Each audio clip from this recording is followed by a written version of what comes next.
Excited to be here.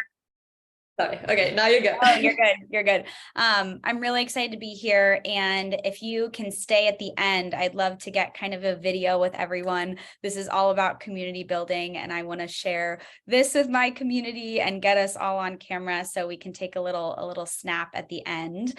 But I can share my screen and kind of take you through this, and then just put whatever in the chat. I can try to be attentive to it as I go, just so we don't completely wait till the end and it's a little bit more interactive. But if I miss your questions, we can just do that at the end. So can you guys see this okay? Yep. Cool. Okay, so we'll be going through the 10 steps to building a loyal ambassador program and online community. I think an ambassador program is one part of community building. I could talk about community building all day long, but I do think this is really our bread and butter. It's how we've grown to date. So we really built our brand online. We're a banana bread mix company. I actually started this at the University of Michigan with my best friend and business partner, Annie 𝗧𝗵𝐵𝐵𝐻𝐿𝐵𝐻𝐵. We were neighbors in the freshman dorms, and I grew up eating banana bread. She grew up eating banana bread, but we really didn't find a better for you option for a baked good on campus, and we wanted to change that. So we used our family recipe and actually started selling a pre-made product across campus and across 6 states at one point. And when COVID hit, we pivoted and launched our first baking mix, and that's what really took off and went viral online. Everyone just so happened to be making banana bread, and this online community that we built was such a big part of our growth. And so today we have over, I think it's 2,200 brand ambassadors that are micro and macro influencers. They're repping us across the country, and they help us reach 15 million people every month. So when we go to expos, and we're newer to retail, although a lot of national retail expansion is coming next year, people know who we are because of this community repping us online. And so I love it. It's such a big part of what we do. And just a little bit more about me. I'm from Houston, Texas, although you wouldn't necessarily know that I'm a Texas gal. And I went to Michigan and lived in Chicago with Annie, and then moved here in Portland, and will likely be here for the long term. So a little bit all over, but I go back to Chicago a lot. So if you're ever there, hit me up, or in Portland. And just this is my passion. I'm the people side of the business, more of the marketing, but do a lot together with Annie as business partners. And so kind of just the outline of all the steps.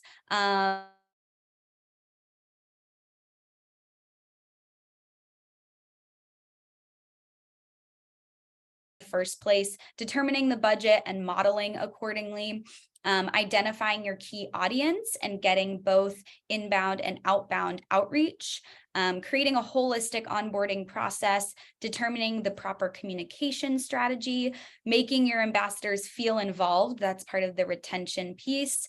Utilizing softwares, because there's a lot out there. Incentivizing, this is key.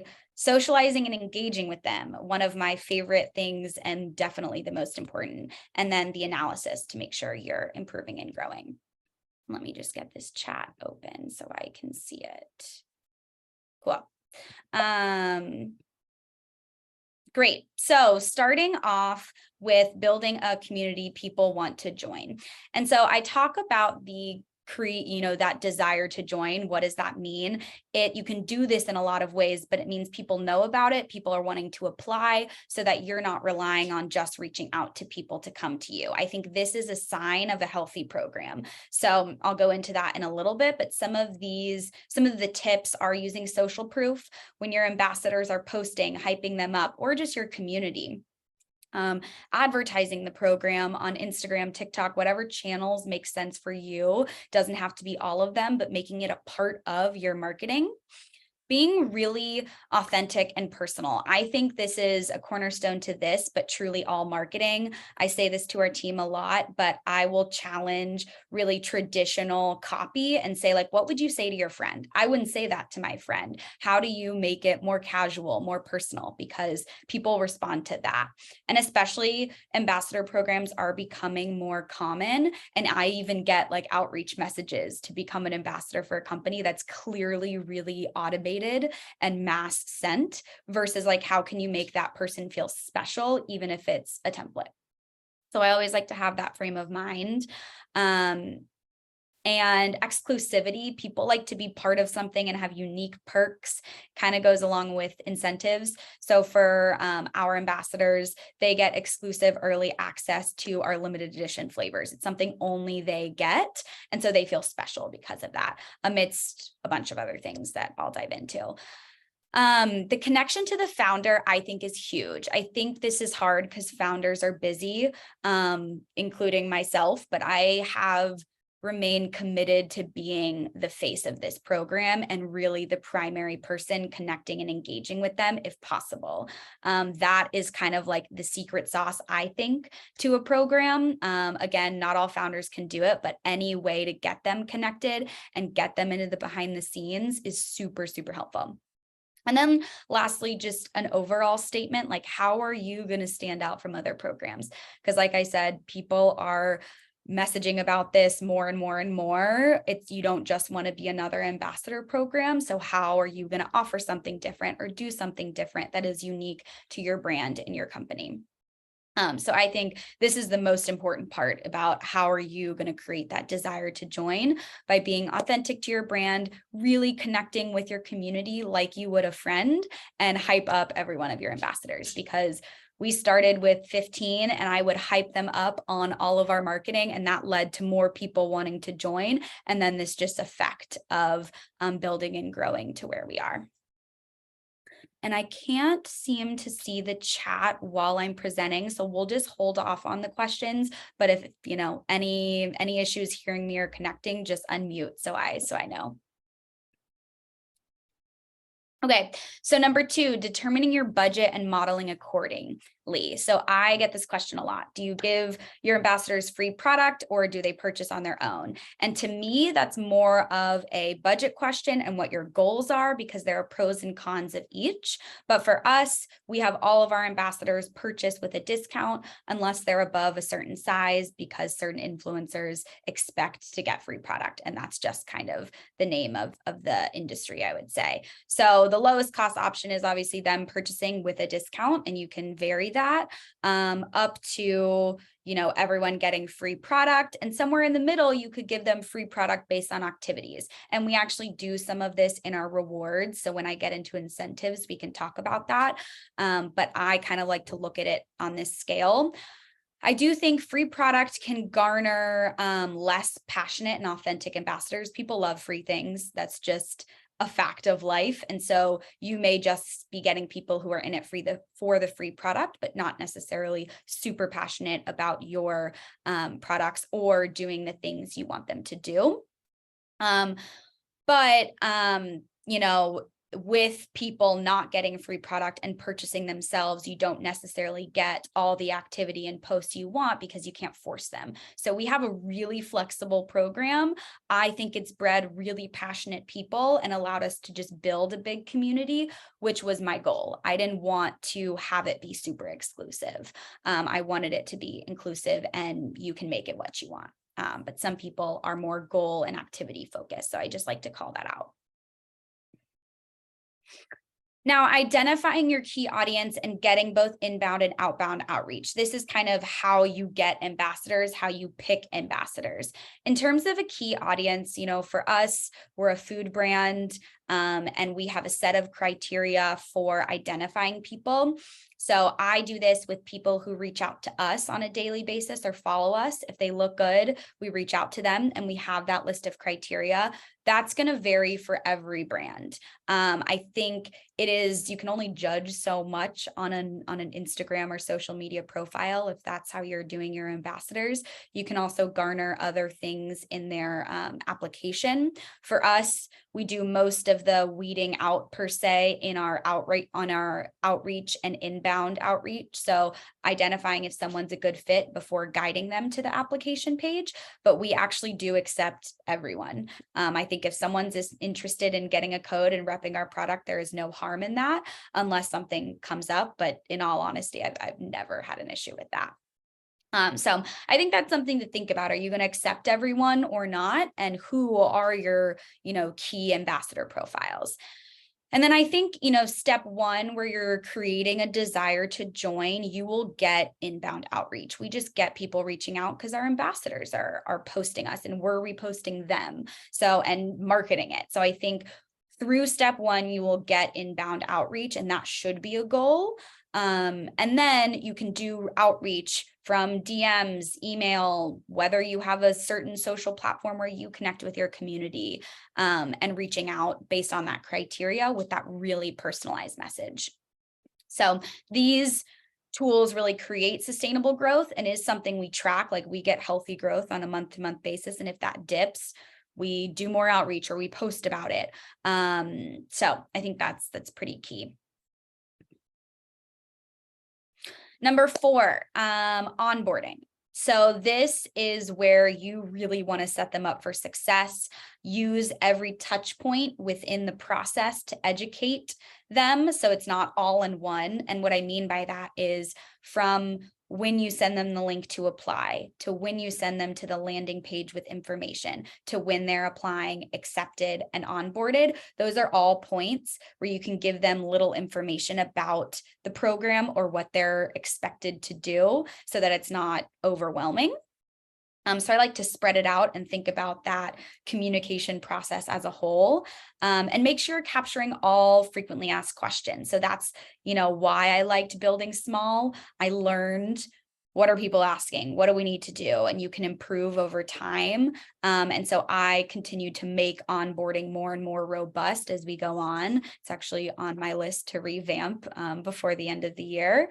But making it all inclusive is really helpful. So from the application, that direct message either comes in or out, and we send them the link to apply. You'd see on our website, there's a tab that says Rep Go Nanas. It has all of the program information and leads them to a link to apply. A lot of people ask about software, which we'll get into. There's a lot out there. I've been using the same one since the get-go, so I can vouch for those, but I know there's a lot out there. So we use Buzzbassador to accept our ambassadors and track everyone. So they apply, it goes right into our system, sends them an email. It says we've gotten your application and when they've been accepted. So that's kind of what I mean by the communication thread. So it goes from a DM for us, wherever you're doing outreach or accepting outreach. Putting them to a landing page with information, I think, is really important, but doesn't necessarily need to be the first step. And then gathering those applications and tracking your ambassadors is really key. So we did this at first within Excel. It's definitely possible, but this software, Buzzbassador, is super cheap, and I just recommend it from the get-go. I think it's $39 a month or something. So super simple way to get applications, accept them, and track them, especially for codes, whether you're doing a code or a link to track your ambassador sales. And that allows them to see their sales, which I think is super empowering and important. They should know kind of what they're driving and get rewarded and notified about that. And then next, kind of once they're accepted, it's, what next? What should they expect? I lay this out in steps: provide key contacts, which is me, provide training materials with key messaging points, and what does it look like to be an ambassador? I think that's a question I get the most. It's kind of like, what am I supposed to do? So lay that out for them. And I love videos for this. I try to do as many videos as I can just because of that personalization. They get to engage with me and it's very scalable. So I encourage those.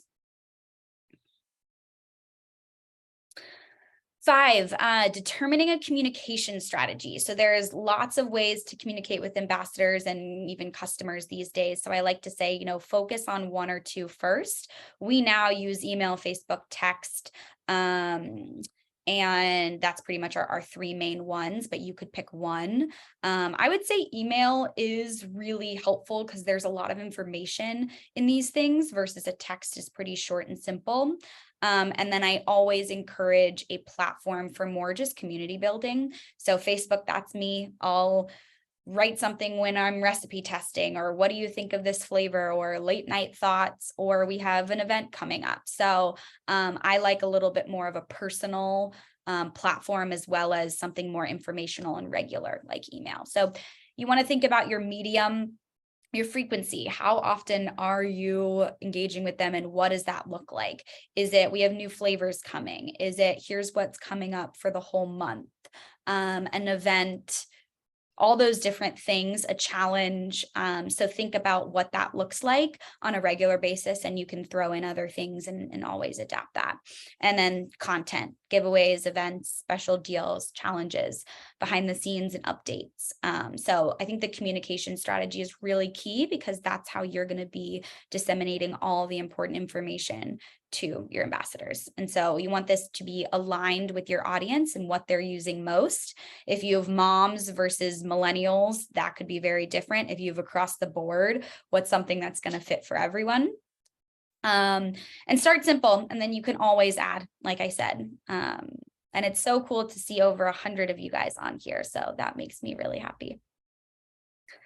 Make them feel involved. I think some of these things are going to be very tangible, and some of these things are literally just relationship building. And this is what I always come back to. So in my emails, in my videos, in my DMs with them, I'm storytelling what's going on behind the business. So that's kind of like behind the scenes too, but who are we? What's been going on? Company updates. So I actually do a monthly email with all of this stuff, and it's really stuff that only they're getting, not even our followers are getting it, because some of it is top secret or we're marketing other things. And so this is my time to bring them into what's going on, because there's so much that goes on in startups and people love hearing all of it, because it's not something that companies always share with their consumers. I think it's part of where the media world is going, because people want to know those things and are just being more transparent. So this kind of comes back to that personalization, like they're hearing it from me, they're along for the ride, they're part of the insider scoop, and just kind of reiterating the founder involvement here. How are we doing on time? We are cruising. Okay, so I mentioned softwares. I think first and foremost, getting a tracking and payment software that's cheap and just helps you organize and scale the program. So we do use Buzzbassador, but there's a lot of others out there. I can speak really highly of this one, but I would always say do your own research, because part of ours is scale. I wouldn't move now, but there may be ones with better or worse functionality. LoudCrowd, I would say, or a CRM, customer relationship management system for your ambassadors and rewards, are kind of like a second mile or last mile type of addition. This is really a social media analytics and rewards platform. So what I mean by that is they post, we send them a reward. Or we post, we can see their impressions and analyze how many people we're reaching and how many posts we got in a specific month and track that over time. So for us, LoudCrowd's been really great for the social media analytics and the rewards that are very specific to activities we wanted. So if your goal is to get a lot of people posting, I think tracking that is really great. If your goal is reaching a lot of people, same thing. And then it really is the management software too, where we can see all of those things. So I think we have the sales piece plus the social impressions kind of marketing end of how many people are we reaching, which isn't as tied to conversion. So I think you need both. For us, the number one goal when we started was sales. What is this driving? And at times it's driven a quarter or a third of our sales in a given month. And then are we reaching a lot of people, because brand awareness is also really, a part of our marketing and something that's important to us. So again, you can start with an Excel for your CRM, but I would recommend at least starting with the tracking software. Incentivize a lot. I've done a lot of ambassador surveys, and they love, the program and all the little things we do, but it always comes back to, I love the, early access. I love the commission and, making money off of my sales. I love the free product I can win from a challenge. People love incentives, and it just comes back to, we love free things. And that's kind of how the brain works. I love this model too, because it's more profitable. If you're incentivizing certain activities versus just giving them free product and hoping for it, it is motivating for them. I mean, if our ambassadors post X amount of times, they can get an Amazon gift card every single month. That's so motivating, and it's not hard to do, but we're not giving it out to 2,200 people and losing a lot of money off of it. So I think building a program around incentives that drive the activities that you want and motivate your ambassadors to do those things while giving them the flexibility is kind of the perfect combination. And these are just a few incentives. You can create any incentives you want. I would say you could get way more unique with this too, but it just should come back to, what do your ambassadors want? What would motivate them? And we change this a lot too. So I don't think anything in the program can be static. I think that's something you have to be consistently evaluating.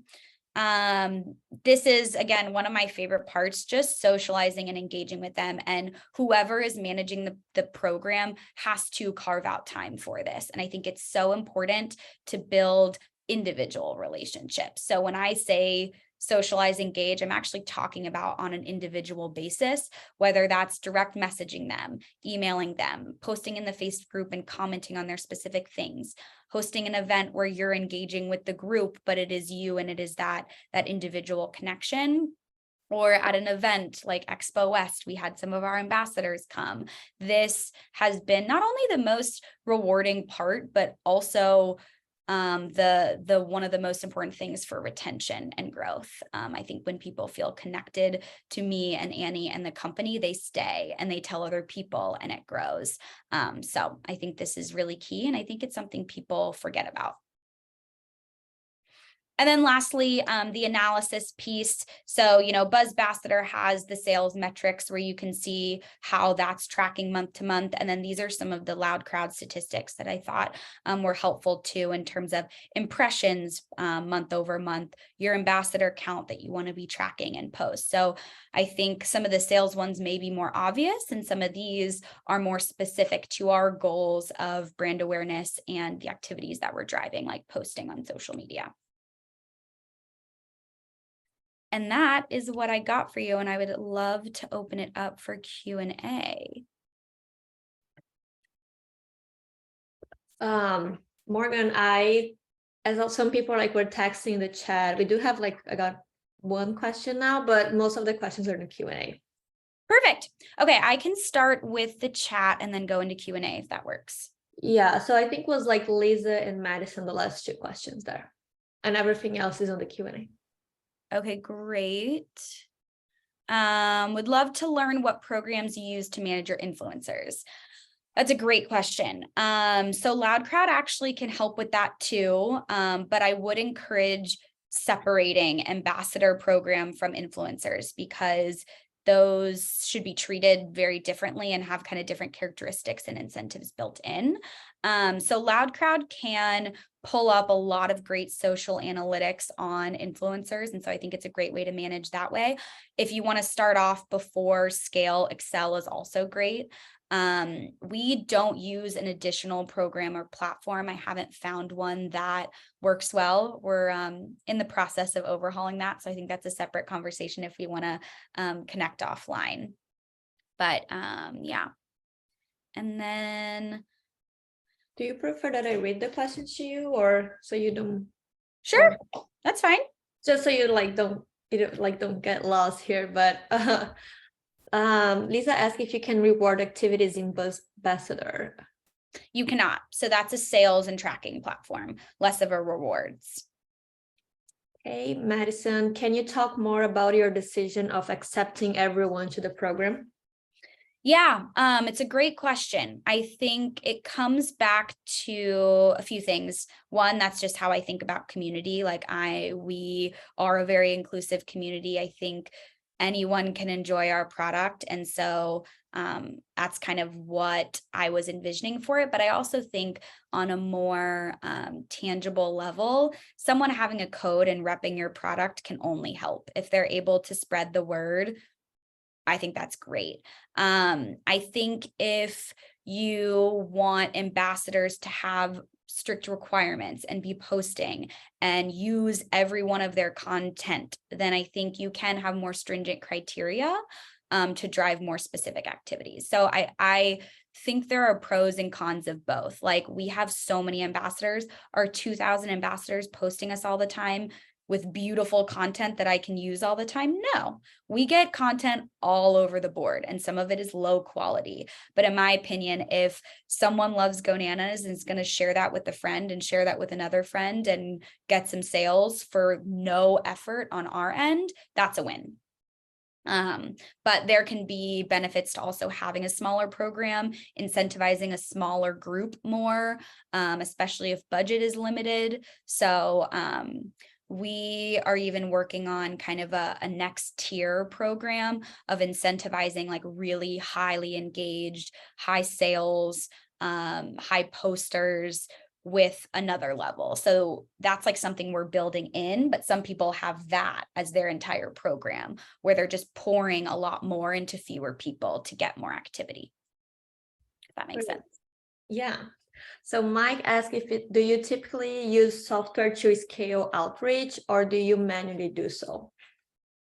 What was the first part? If you use software to scale outreach, or if you do manually? Oh, that's a great question. We have templates for this. So in some ways it's scaled, but it is all manual because we like to make sure someone's a good fit before sending them a link. And that's kind of our,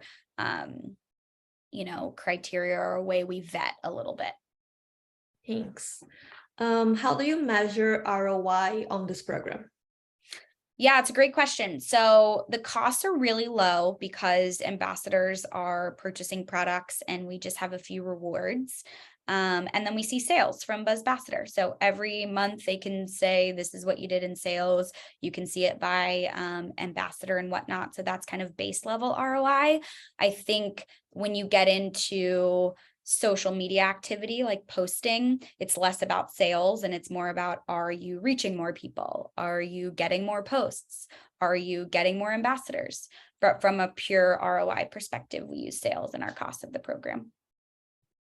Next one, are you giving your brand ambassadors an affiliate kickback for purchase through their unique code/link? Yeah, and that actually ties, just to add one level to the ROI question, you need a code or a link to track that, or else you won't know where the sale came from. So that's kind of the crux of a typical ambassador affiliate program, is a code or a link-based program, whatever works best. We just use codes. So they do get a kickback. It's 10%. Hey, Diana asked if you can share more about how to deliver on the connection to the founder. How deeply involved are you as the face of the program? In what communication channels and how often? It's a great question. So kind of like I said, I'm committed to being connected to the community. And honestly, I wish I could do this way more. And I want to continue that. But I have set it up for scale where it's pretty low effort, but I do most of the email communication, most of the Facebook communication, most of the text communication, which is, again, set up for scale through templates and whatnot. And we have some help from Loud Crowd. And then I'm on events. I'm communicating them and responding to them. I'm not in our DMs on Instagram like I used to be. So I would say I'm 75 or 80% of the communication, and multiple times a week, although it's set up kind of with a little bit more automation. So it's not as much effort on my end. And I think you can do that really easily. Thank you. I think Anna's answer that was answered before. How do you identify if an ambassador program is driving sales rather than a different effort? Yeah, I think that's through codes and links. You can track sales. And then I think with other metrics, it's not, you can't track conversion through a post without a code. So I think those are kind of separate. I think you can analyze the sales piece and you can analyze the social analytics or whatever other things you're trying to drive that aren't necessarily related to sales. Thank you. Okay, Sam asked, do you view an ambassador program as the same thing as an affiliate program, or do you think they are two distinct things?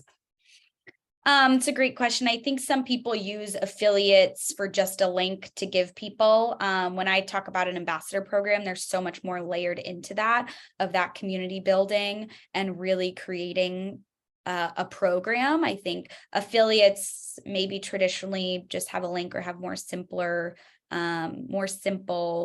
requirements. So I think that kind of depends.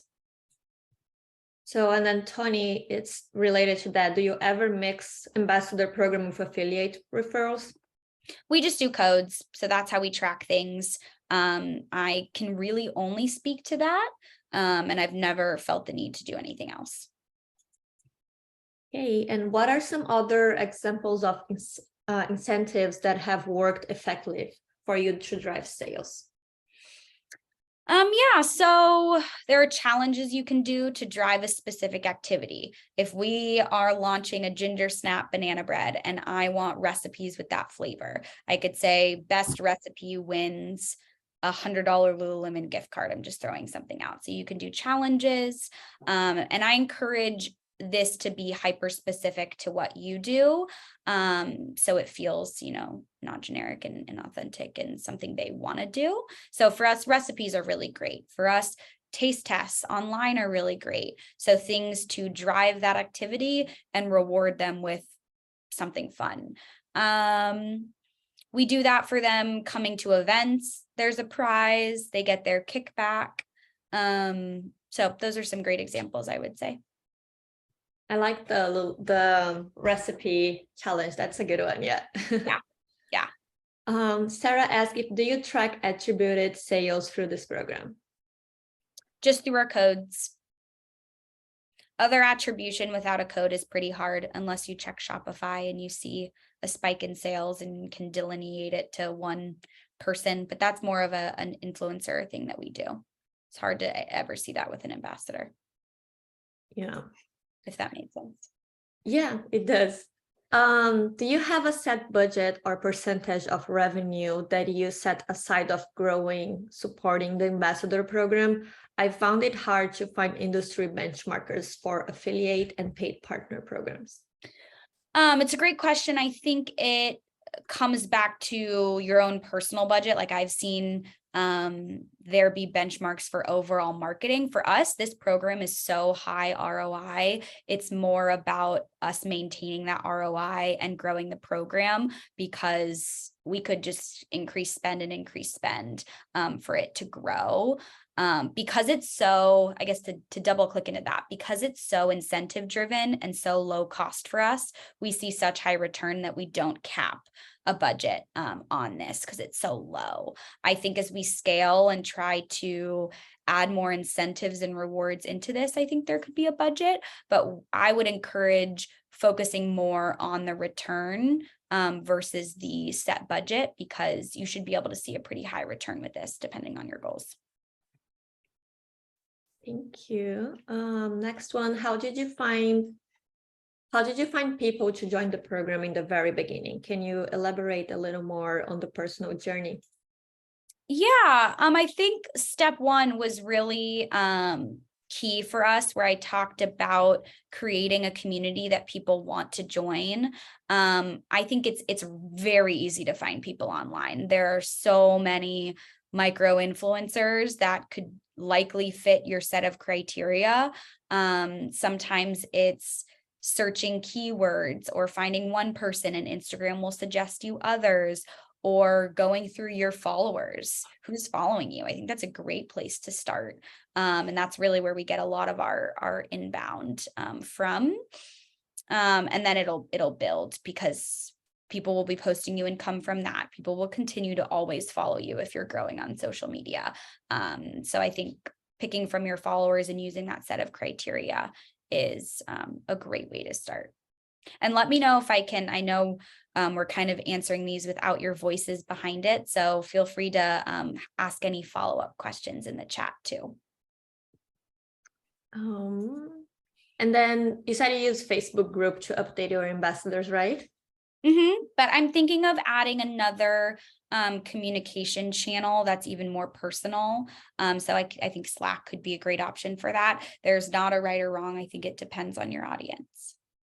Yeah, I think also brands like using, like I know that you already have 2K, but like when you're smaller, Instagram groups that can help. Or like there is an app also a lot of brands are using called 𝗍𝗍𝐻, Yeah, that it's like a Slack, but it's more user friendly. That could be another yeah, thing too. absolutely. What criteria have been a good fit for evaluating ambassadors? I think I went over this on one of the earlier slides, but this is going to depend on what kind of company you are. For us, we want people posting food, or at least passionate about food from what we can tell. So that's our main criteria. And then size is really arbitrary for us. And then you can, depending on how specific you want to be, like we accept everyone. So we are not stringent. If you want certain things like an engagement rate or an age or a region, you can filter that out in applications and filter that way. But for us, are they posting food?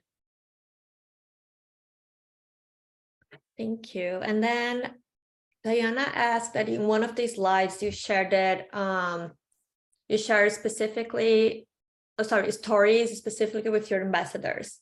And how do you execute this? Do you add them to your close friends list? I think you shared that too.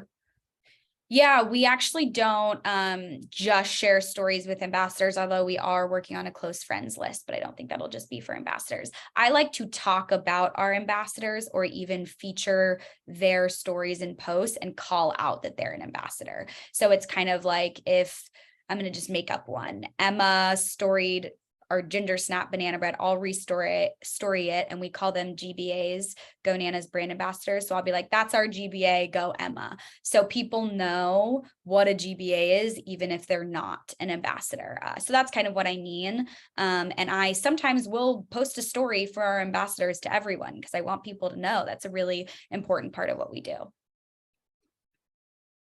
Thank you. I think Nicole asked a question that I think a lot of people misunderstood. How are you defining between brand ambassadors versus influencers? It's a great question. So the definition of an ambassador for me is someone who's part of our program and is a micro influencer. I think above a certain size, the influencer world, they have different expectations. They may expect you to be paying them for every post, giving them free product. They don't necessarily want to come to all your events because they have 20 other partnerships. So an ambassador is really a micro influencer for us. And some people have, I'm in this whole entire context, we're talking about a social media ambassador. And so for us, it's under 20K on Instagram, but that could be different for you guys depending on what you're looking for. I just encourage they're separate, because an influencer over a certain size, like 20,000, wants to be treated a certain way versus someone who's going to be really involved in your company, doesn't need to get paid for every single thing they do, and that's not as scalable. So those are very different for us, if that helps. Thank you. I have a startup for a bachelor party planning app. Love all the gems you share on community building. Why did you say Buzzbassador works well for building community? No, it's not a social platform. It's a tracking platform that helps me pay them, helps me track them and analyze and accept them. So it's not social. I would say community building, you're probably going to want more of a social platform, whether that's Facebook, Slack, Geneva, or something else where you can physically engage with people, versus just getting kind of the analytics and the tracking piece of it.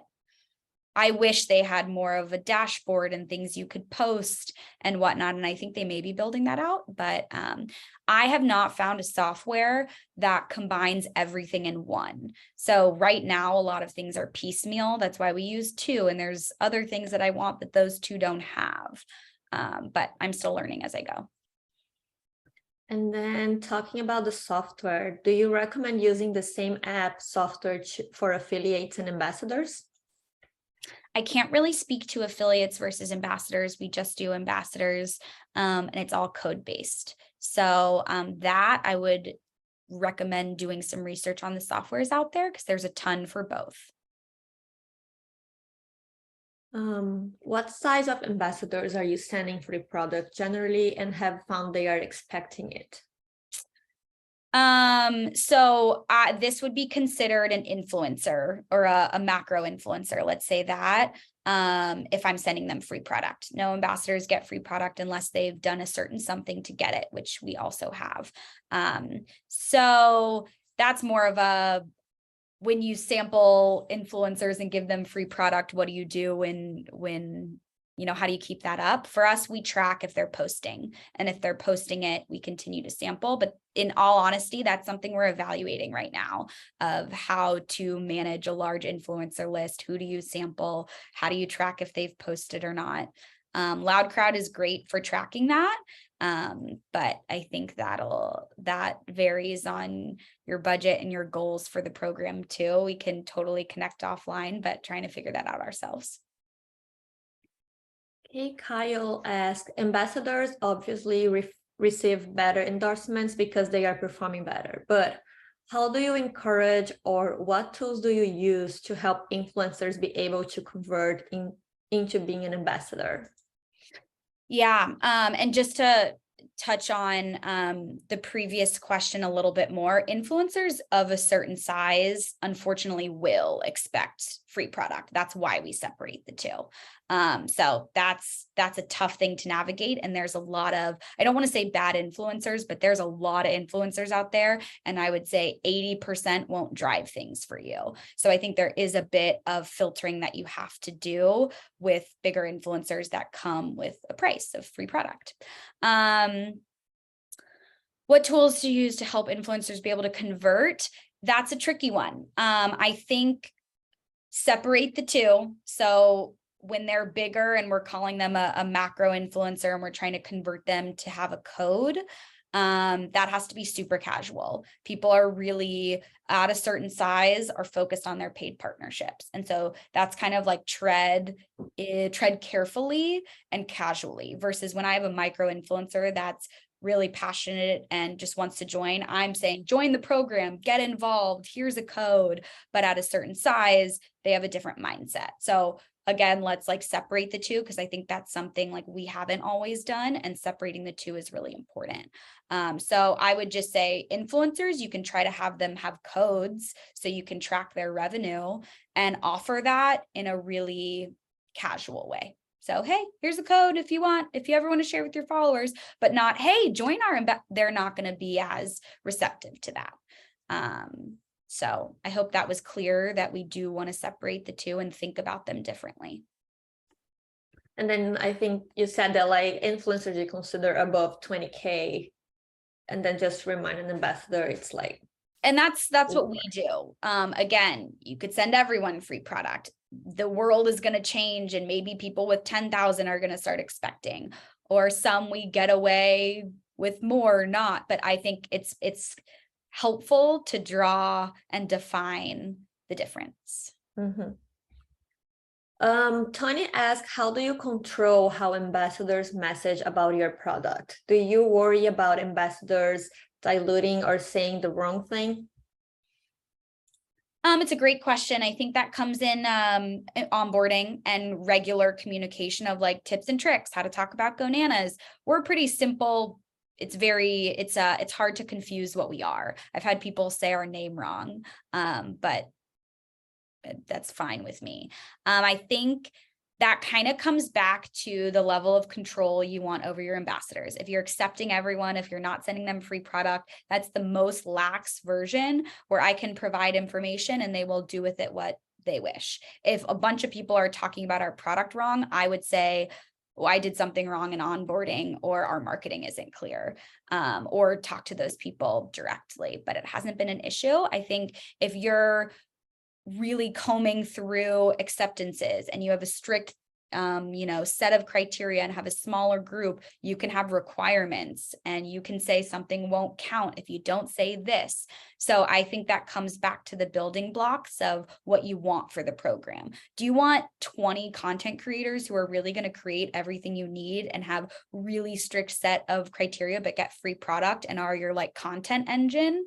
And maybe they're bigger influencers who convert a lot and can also help drive sales. That's a different model than I want a lot of people and I'll get 10% of the really high quality stuff. So comes back to your own goals. Thank you. Diana asked, how do you keep track of, organize, and store all the brand ambassadors' content for future use? LoudCrowd helps with that. They show all of your tagged content, but also you can go in your tags on any social platform and just comb through that and cross-reference with your list. So again, I say like LoudCrowd's super helpful. It has a way higher price tag than BuzzBassador. So I don't think you need to do that at the beginning.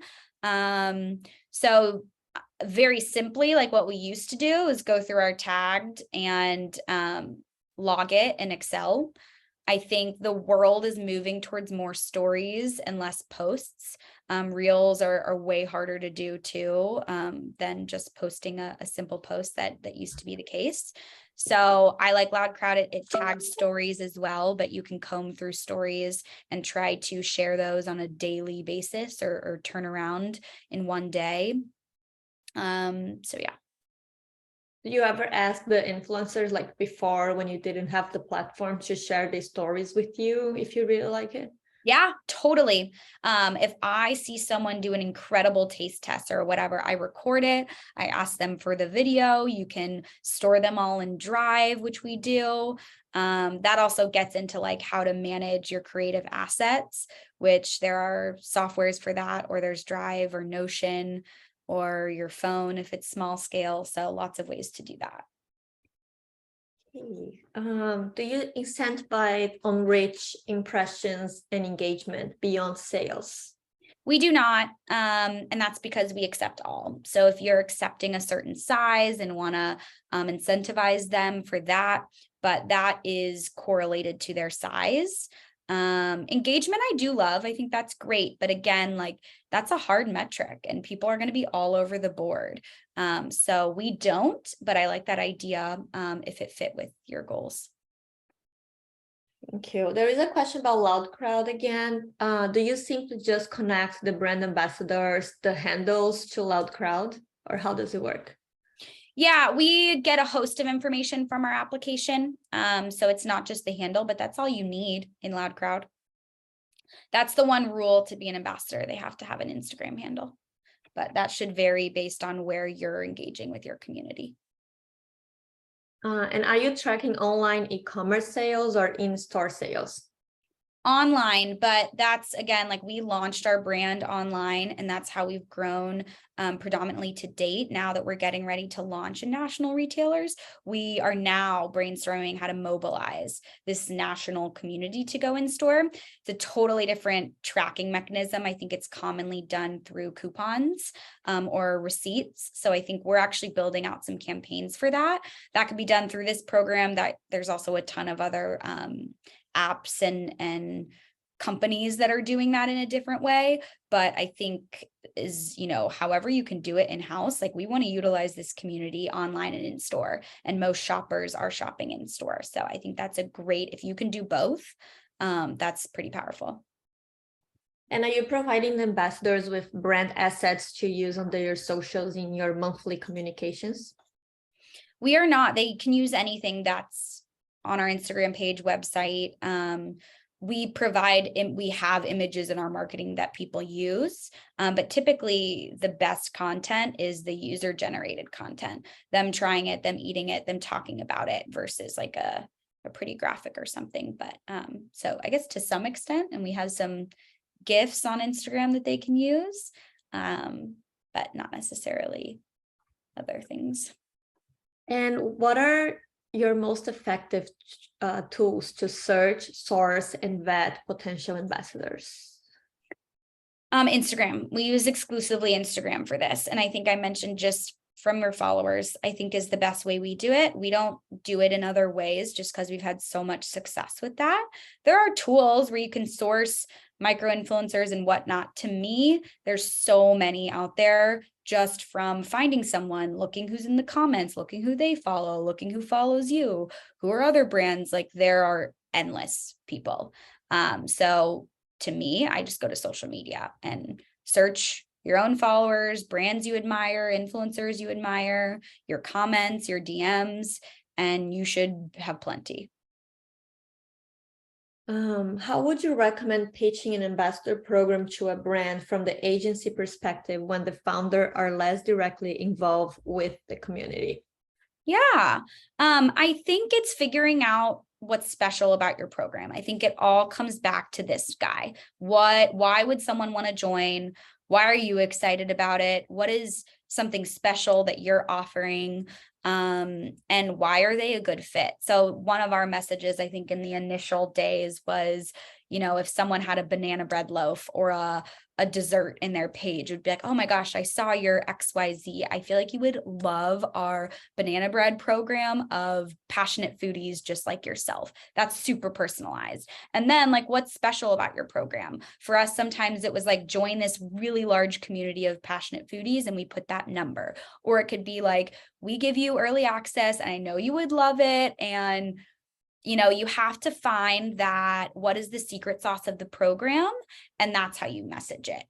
So I encourage you to get back to the basics and figure out what is going to be special about your community. Why would someone want to join? And that's where that personalization comes from. And that's not something I could answer for you. That's, you have to figure out what is special about your program, because ours is highly specific to what we do and what our ambassadors want.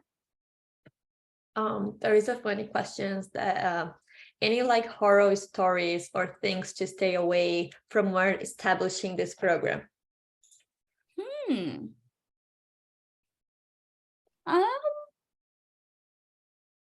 I wouldn't say horror stories. I think there's some like hilarious content out there. Like, our name's 𝐿_nanas, and I mentioned people saying it wrong, and people said like, oh, these 𝐿_NINO muffins, and I'm like, that's just not what we are.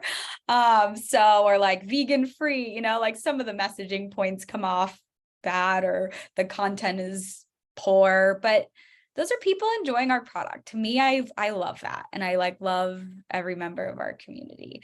So I wouldn't say horror stories. I think there's a lot of things I've learned, and I still we still have to grow this thing. We've grown in number, but how do we take it to the next level? Maybe it's, for us, it's these higher tier influencers, ambassadors, excuse me, we're separating the two. So no, I wouldn't say any other horror stories, now that I'm thinking of it. And how much of your total time is split between managing the program versus other business activities like offline sales, operations, etc.? This is probably 5%, 5 to 10%. I mean, we're a small team, so I have to do a lot of other things.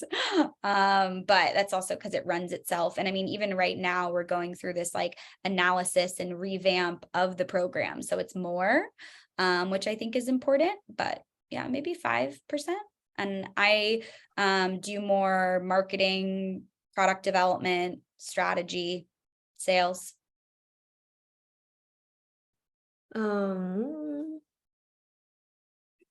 Is giving free product a must? We have gifted products in the past to ambassadors to create content and never got sales from them.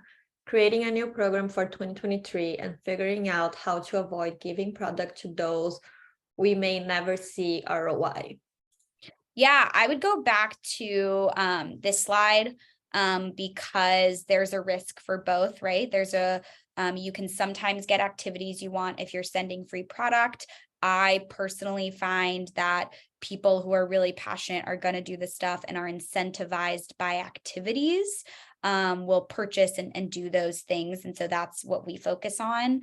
So I would come back to this slide and think about that. So maybe it's, you get free product if you do this, or here's a discount code, go purchase yourself. And that puts it in their hands and then rewards them for certain activities. So I think that's a great learning, that you gave out free product and aren't seeing the return, then try something else, like put it in their hands or just incentivize them after they do something.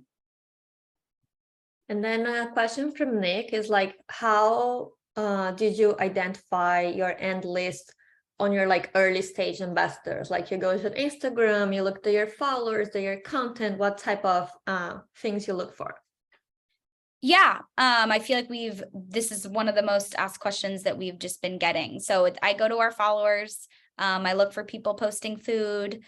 We accept everyone because I want an inclusive community, and I hyped them up, and that led to more. And so this first slide is all about how to get more of that inbound.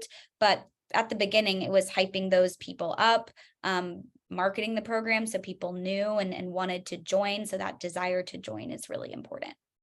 But in the beginning, like you go through your followers, would you look for kind of like when you open one of the profiles, what would you look on their profile? So you're like, oh yeah, let's invite them to the program, or people posting food. That was like our one thing. And again, we accept a lot of people. We're super inclusive, and not everyone has to be that. You could have a whole set of criteria.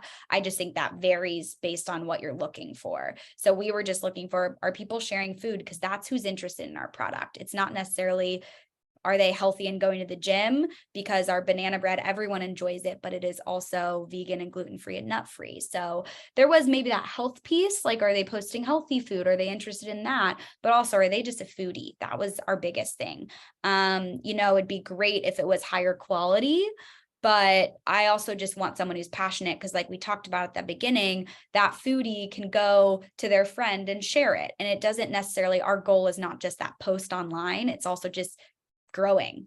And so that can be in person too. People have codes and just share them in person. One of our best ambassadors doesn't necessarily post all the time, although that's our requirement is to have that Instagram. She's getting so many sales from just telling people in person. So you can't always read everything from a page, but I hope that was helpful. Yeah, and then follow-up question is, did you ever look the quality of their content, or you just think, oh, like even though this person is not like a high quality content, it seems that they're going to be good fit to spread the word? Or you just message people that are like, talk about food but have good content? I think so for us, it was, we like high quality, but kind of what I was just saying, someone who's a foodie and posting food could be talking about their friends. I don't necessarily care as much about their post, even though it's a very social media focused program. So you could totally, if your goal is, I want people who are making content, then filter out and focus on high quality. For us, we just want a foodie because they can tell their friends, they can also post about it. And we do look for people with high quality food on their page because that'll help us on the content side. It's just not exclusive for us. So it depends on what you're looking for. Okay, cool. Quick last question. Katie asked, if does Loud Crowd overlap with an affiliate platform like 𝐬𝗁𝐴, or would you use both? That's on the chat. I am not familiar with this one. So I would ask Loud Crowd. But again, that's Loud Crowd. I don't think it's something that you need to start with. They have tons of integrations with most of the big guys, and even like Buzzbassador, we figure out a way to make it work. So integration is super easy for them.